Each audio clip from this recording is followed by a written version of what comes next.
आज म हजुरहरूलाई घरमै सजिलैसँगले नै 5 मिनेटमै बफ थुक्पा बनाउने सजिलो तरिका सिकाउन जाँदैछु। युट्युब च्यानल अमर पन्छी फुड वर्ल्डमा हजुरहरूलाई धेरै धेरै स्वागत छ। यो बफ थुक्पा चाहिँ आजकल इन्स्टाग्रामतिर पनि एकदम ट्रेन्डिङ रेसिपी हो। यसलाई सजिलैसँगले कसरी बनाउन सकिन्छ भन्ने तरिका चाहिँ आज म हजुरहरूलाई सेयर गर्दैछु। आजको यो रेसिपी चाहिँ मैले 2 जनाको लागि तयार गर्न जाँदैछु। त्यसको लागि मैले यस्तो नुडल्सलाई लिएकी छु। यो चाहिँ हामीलाई 100 ग्राम चाहिन्छ। हजुरहरूले नुडल्स चाहिँ अलि मोटो मोटोवाला लिनुहोला थुक्पाको लागि। त्यसै गरेर मैले 50 ग्राम बफको ड्राई मिट पनि लिएँ। हजुरहरूले डाइरेक्ट फ्रेस मिट युज गर्दै हुनुहुन्छ भने चाहिँ 100 ग्राम लिनुहोला। त्यसका साथसाथै मैले प्याज एउटालाई काटेँ, टमाटरलाई काटेँ, त्यसै गरेर 3 वटा हरियो खुर्सानीलाई पनि लिएँ। त्यसै गरेर हामीलाई क्याप्सिकम 15 ग्राम चाहिन्छ, सिमी 15 ग्राम मैले लिएँ, मटर क्रोसा 15 ग्राम लिएँ। त्यसै गरेर तेल 4 चम्चा चाहिन्छ, हामीलाई गाजर चाहिन्छ 15 ग्राम, काउली मैले लिएँ 15 ग्राम, मैले कागती लिएँ आधा, नुन आधा चम्चा, बेसार आधा चम्चा, धनियाँको पाउडर आधा चम्चा र सेतो मरिचको धुलो चाहिँ मैले 1 पिन्च लिएँ। कालो मरिचको धुलोले भन्दा सेतो मरिचको धुलोले हाम्रो स्वास्थ्यलाई एकदमै लाभ पुर्याउँछ र शरीर पनि छिट्टै टाक्छ। सबैभन्दा पहिला यो ड्राई मिटलाई चाहिँ मैले एउटा प्लेटमा राखेँ र तातै पोल्ने पानी मैले यसमा यसरी 1 कप खन्याएँ। अब हामीले चाहिँ यसलाई छोपेर राख्छौँ 5 मिनट जति। हजुरहरूले डाइरेक्ट बफको मासु युज गर्दै हुनुहुन्छ भने चाहिँ यस्तो गरिरहनु पर्दैन, डाइरेक्ट काटेर फ्राई गर्न सक्नुहुन्छ। यसरी तातो पानीमा डुबाएर काट्यौँ भने चाहिँ काट्न अलिकति हामीलाई सजिलो हुन्छ। ड्राई मिट युज गर्यौँ भने चाहिँ हाम्रो बफ थुक्पा अझै टेस्टी बन्छ, किनभने ड्राई मिटमा चाहिँ मोइस्चरहरू हुँदैन। अब भने एउटा प्यानलाई राम्ररी तताएँ र त्यसमा 3 चम्चा तेल हालिसकेपछि, तेल राम्ररी तातिसकेपछि मैले यो बफको ड्राई मिटलाई चाहिँ 5 मिनटसम्म एकदमै सानो आँचमा यसरी फ्राई गर्दै जान्छु। एकदमै सानो आँचमा हामीले 5 मिनटसम्म फ्राई गरिसकेपछि चाहिँ यो एकदमै क्रन्ची भइसक्छ। हजुरहरूले फ्रेस बफको मिट युज गर्नुभएको छ भने चाहिँ करिब 7 मिनट जति पकाउनुहोला। यतिको भइसकेपछि चाहिँ मासु पाकिसकेको छ। अब भने म नुडल्सलाई बोइल गर्न जाँदैछु। 100 ग्राम नुडल्सको लागि चाहिँ हजुरहरूले 3 कप पानी बोइल गर्नुपर्ने हुन्छ। यो कप चाहिँ मेरो मिडियम साइजको कप हो। यसरी छोपेर मैले बोइल गरेँ पानीलाई। यतिको भइसकेपछि चाहिँ मैले नुडल्सलाई राखेँ। नुडल्स चाहिँ टुक्रा गरेर नराख्नुहोला। बिस्तारै बिस्तारै यो आफै नै यसरी तल तल जान्छ। नुडल्सलाई चाहिँ 1.5 मिनट मात्रै पकाउनु होला हजुरहरूले। यो चाहिँ 75% मात्रै पाकेको हुनुपर्छ, किन भन्दा थुक्पालाई चाहिँ हामी पछि पनि थुक्पा बनाउँदाखेरि पनि यो नुडल्सलाई पछि उमाल्छौँ। हल्का यो काँचो काँचै हुनुपर्छ, 75% मात्र पकाउनु होला। मैले ग्यास अफ गरेँ। अब यसमा भएको सबै पानीलाई म हटाउँछु। अब यो नुडल्सहरू एक अर्कासँग नटासियोस् भन्नको लागि मैले चाहिँ यो नुडल्समा चाहिँ थोरै तेल हाल्दैछु, 2 चम्चा जति, र त्यसपछि मजाले मैले यसलाई मिक्स गरेँ। यसो गऱ्यौँ भने हाम्रो नुडल्सहरू एक अर्कामा टाँसिँदैन।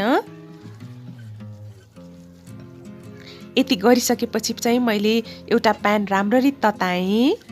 प्यान तातिसकेपछि मैले 4 चम्चा जति तेललाई राखेँ। तेल हजुरहरूले जुनै युज गर्नु भए पनि हुन्छ। यसमा मैले हरियो खुर्सानी, जसलाई मैले लाम्चो लाम्चो गरेर चप गरेकी थिएँ, त्यसलाई म हल्का फुराउँछु। त्यसपछि चाहिँ यो मैले प्याजलाई राखेँ। त्यसै गरेर काउलीलाई पनि राखेँ। प्याज जुनै सेपमा काट्नु भए पनि हुन्छ। मैले चाहिँ रिङ रिङ गरेर काटेँ। थोरै नुन पनि हालेँ मैले। नुन चाहिँ मैले आधा चम्चा युज गरेँ। हजुरहरूले आफ्नो स्वादअनुसार नुन युज गर्न सक्नुहुन्छ। यसलाई चाहिँ हल्का गोल्डन ब्राउन नहुन्जेल नै मैले यसरी पकाउँछु। मलाई चाहिँ थुक्पाको सुप चाहिँ अलि बाक्लो मनपर्छ, त्यही भएर मैले 2 चम्चा जति यसरी मैदालाई पनि राखेर 2 मिनट यसरी लो फ्लेममा भुट्दैछु। यसो गर्यौँ भने चाहिँ थुक्पाको सुप पनि बाक्लो हुन्छ र एकदम टेस्टी पनि हुन्छ।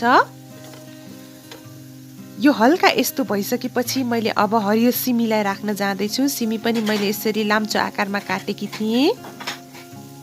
त्यसै गरेर गाजरलाई पनि राखेँ मैले। भेजिटेबल्सहरू चाहिँ हजुरहरूको किचनमा जुन उपलब्ध छ त्यही राख्नुहोला। यो सबै चिज राख्नै पर्छ भन्ने छैन। आफूसँग भएको भेजिटेबल्सहरू चाहिँ हजुरहरूले युज गर्न सक्नुहुन्छ। मैले चाहिँ थोरै कलरफुल देखाउनको लागि गाजर सिमी सबै युज गरेकी हुँ। हुन त जति भेजिटेबल्सहरू युज गर्नुहुन्छ त्यति नै टेस्टी बन्छ हाम्रो थुक्पा। गोलभेडा एउटालाई पनि राखेँ। गोलभेडा लिँदाखेरि चाहिँ हजुरहरूले रातो र पाकेको नै लिनुहोला।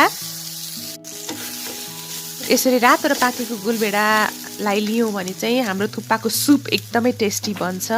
त्यसपछि मैले बेसार आधा चम्चा राखेँ, धनियाँको पाउडर राखेँ आधा चम्चा, त्यसै गरेर क्याप्सिकमलाई राखेँ र मटर कोसालाई पनि राख्न जाँदैछु। क्याप्सिकम र मटर कोसालाई चाहिँ धेरै बेर पकाइराख्नु पर्दैन। अब म कागती हाल्न जाँदैछु आधा जति।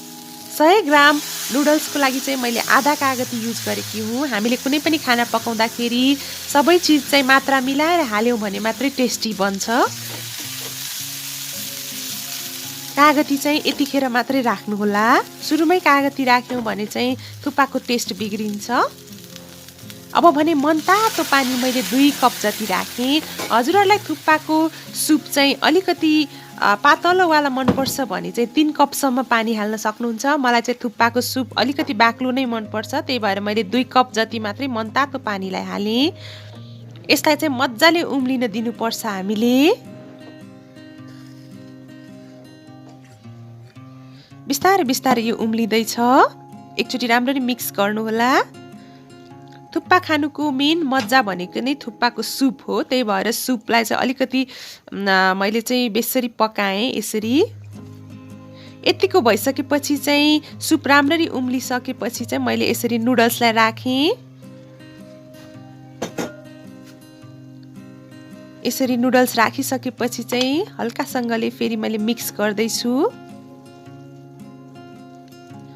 लगभग 2 मिनट मैले यतिकै नै पकाएँ।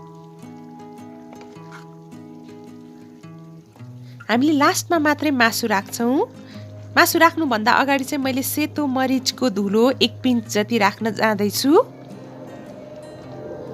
त्यसरी राख्यौँ भने चाहिँ एकदमै टेस्टी बन्छ। मरिचको धुलो चाहिँ लास्टमा हामीले राख्छौँ यसरी। यसले चाहिँ हाम्रो शरीर पनि न्यानो बनाउँछ र टेस्ट पनि बढाउँछ। अब भने अघि मैले फ्राई गरेको बफको मासुलाई राख्न जाँदैछु। यो ड्राई मिट भएकोले अझ हाम्रो थुक्पाको स्वाद बढ्छ। यो ड्राई मिट राखिसकेपछि चाहिँ यसलाई हल्का नरम हुन दिनको लागि हामीले पकाउनु पर्छ 5 मिनट। यही कारणले पनि मैले सुरुमा चाहिँ नुडल्सलाई धेरै बेर नपकाएकी हुँ। यो एकदमै यम्मी भइसकेको छ। म हजुरहरूलाई सर्भ गरेर पनि देखाउन जाँदैछु। एकदमै तातै खानुभयो भने अझ टेस्टी हुन्छ यो थुक्पा। आजको रेसिपी हजुरहरूलाई कस्तो लाग्यो? यदि आजको रेसिपी हजुरहरूलाई मन पर्यो भने भिडियोलाई लाइक, कमेन्ट र सेयर गर्न नबिर्सिनुहोला। साथै मेरो च्यानल अमर पञ्ची फुड वर्ल्डलाई सब्स्क्राइब गरिदिनुहोला। Thank you so much for watching. Have a nice day. Happy cooking to all of you. Good by.